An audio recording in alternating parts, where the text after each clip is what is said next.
Trump প্রশাসনের প্রস্তাব অনুযায়ী ভবিষ্যতে প্রতিটি শিক্ষার্থী ভিসায় নির্দিষ্ট মেয়াদ উল্লেখ করা বাধ্যতামূলক করা হবে। মেয়াদ শেষে কোনো শিক্ষার্থী ভিসা নবায়ন না করলে অবৈধ অভিবাসী হিসেবে গণ্য এবং ফৌজদারি অপরাধ হিসেবে বিবেচিত হবে।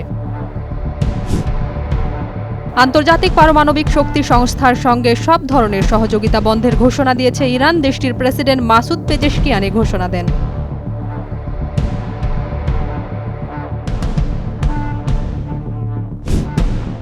ভারতে নির্বাসিত তিব্বতের আধ্যাত্মিক নেতা দালাই লামার উত্তরসূরি নির্ধারণ করবে গাহদেন ফোড্রাং ট্রাস্ট। দালাই লামা বলেছেন, এই প্রক্রিয়ায় বাইরের কেউ হস্তক্ষেপ করতে পারবে না।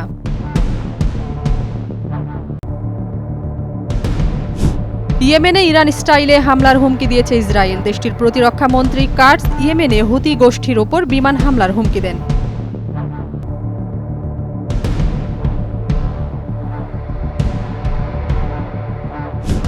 কোয়ান্টাসকে সেবা দেয়া একটি পৃথক প্ল্যাটফর্মে সাইবার হামলার পর এসব তথ্য ফাঁস হয়ে যায়। ৬০ লাখ গ্রাহকের তথ্য সংরক্ষণের জন্য তৃতীয় পক্ষের একটি প্ল্যাটফর্ম ব্যবহার করে।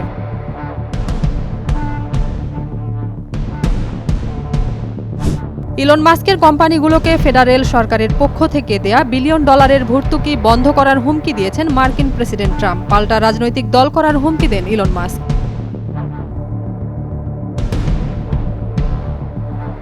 হামাস এই অস্ত্রবিরতির শর্তাবলী গ্রহণ করেছে কিনা তাৎক্ষণিকভাবে তা পরিষ্কার হয়নি, তবে ইসরায়েল প্রয়োজনীয় শর্তাবলীতে রাজি হয়েছে বলে ট্রাম্প জানিয়েছেন।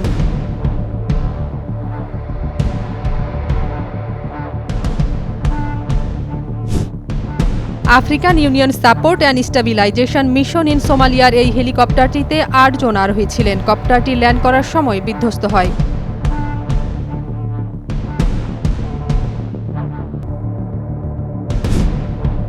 দক্ষিণ পূর্বাঞ্চলীয় সিস্তান ও বালুচিস্তান প্রদেশে নিরাপত্তা বাহিনী দিয়ে অভিযান চালায় ইরান। এতে ইসরায়েলি গোয়েন্দা সংস্থা মোসাদের সঙ্গে সংশ্লিষ্ট ৫০ জনের বেশি এজেন্ট আটক হয়েছে।